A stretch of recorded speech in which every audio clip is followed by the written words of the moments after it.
Assalamualaikum warahmatullahi wabarakatuh. Perkenalkan, kami dari kelompok 3. Di sini kami akan menampilkan sebuah video simulasi terkait tema komunikasi kantor dengan judul Gagal Paham Komunikasi dalam sebuah proyek tim. Ayo sama-sama kita menyaksikan video berikut ini.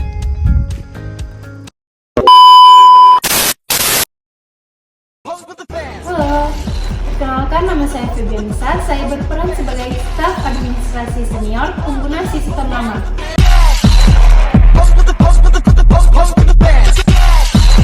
Saya Yudi Hardio, saya berperan sebagai manajer administrasi dan koordinator proyek.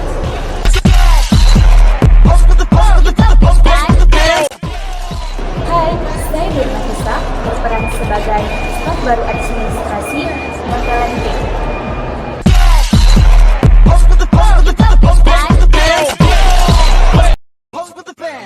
Saya Ahmad Zulkifli, berperan sebagai staf teknologi informasi pengembang sistem.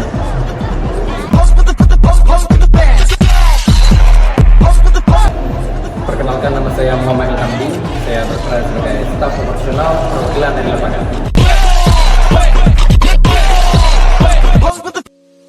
Di balik sebuah proyek tim, ada suatu elemen penting yang seringkali dianggap remeh, yaitu komunikasi. Nah, terutama di lingkungan kerja yang dinamis dengan jadwal padat dan tekanan dari atasan. Nah, komunikasi yang tidak jelas ini dapat menimbulkan kesalahpahaman yang besar. Jadi, dalam simulasi berikut ini, kita akan menyaksikan bagaimana sebuah proyek digital di sebuah kantor administrasi terhambat, bukan karena kurangnya kemampuan, tetapi karena tidak adanya komunikasi yang terstruktur dan saling mendengarkan. Kami berharap video ini bisa menjadi contoh pembelajaran yang bermanfaat dan dapat membuka wawasan kita semua tentang pentingnya manajemen komunikasi yang efektif di lingkungan kerja. Terima kasih semuanya telah berhadir. Jadi saya tidak akan lama-lama, kita menghadapi masalah yang besar. Kantor pusat menolak sistem pengarsipan digital kita. Mereka mengatakan bahwa sistem tidak sesuai dengan kebutuhan yang di lapangan. Bisa dijelaskan apa yang sebenarnya terjadi? Pak, saya sudah membuat sistem sesuai arahan dari Bapak melalui via grup. Saya tidak mendapatkan masukan lainnya secara tertulis. Jadi saya desain seefisien mungkin menurut pengalaman saya. Pak Ahmad, saya kan sudah bilang dari awal, kalau pengarsipan itu harus berdasarkan kategori dan tahun. Tapi karena tidak ada forum yang resmi, saya ini bingung harus bicara di mana. Grup WhatsApp pun isinya hanya pengingat deadline, tidak ada diskusi. Saya pun sering tidak paham perkembangan proyek. Rapat daring sering mendadak dan saya banyak di lapangan. Saya kira proyeknya belum berjalan jauh. Tahu-tahu sudah mau dikirim terus. Saya catat semua pesan yang masuk, Pak, tapi sering kali berubah. Tidak ada agenda resmi, tidak ada follow up. Saya juga bingung, saya staff baru, takut salah menyampaikan ke Pak Ahmad atau Bu Feby. Jadi selama ini tidak ada komunikasi dua arah. Saya pikir cukup jelas kalau kita pakai grup untuk koordinasi cepat. Pak, tapi proyek seperti ini saya butuh input tinggi. Misalnya jenis dokumen apa saja yang bisa diunggah, baik itu huruf tempel, format. Jadi semua tidak saya terima dengan mudah. Saya juga merasa bahwa pendapat kami ini yang lebih paham alur kerja administratif kurang diperhatikan.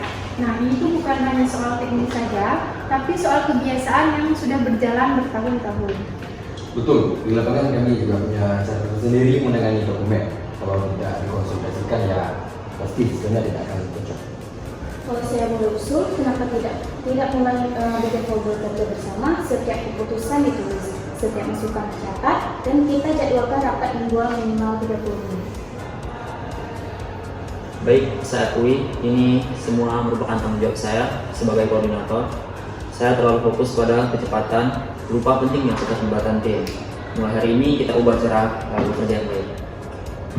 Saya siap merevisi sistemnya, tapi saya butuh kebutuhan dari Bu Feby sama Pak Ilham. Jangan sampai saya salah paham. Saya akan buatkan panduan alur kerja administrasi, kita bisa diskusikan bersama nanti.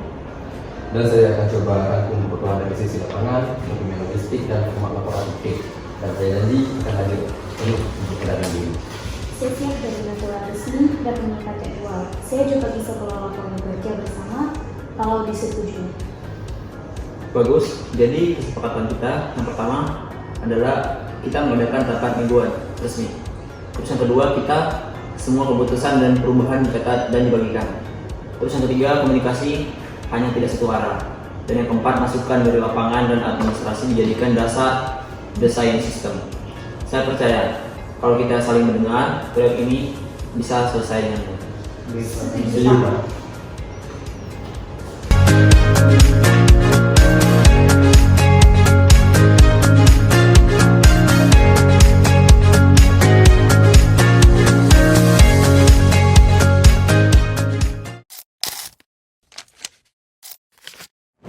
Demikianlah video yang dapat kami sampaikan. Lebih dan kurang kami mohon maaf.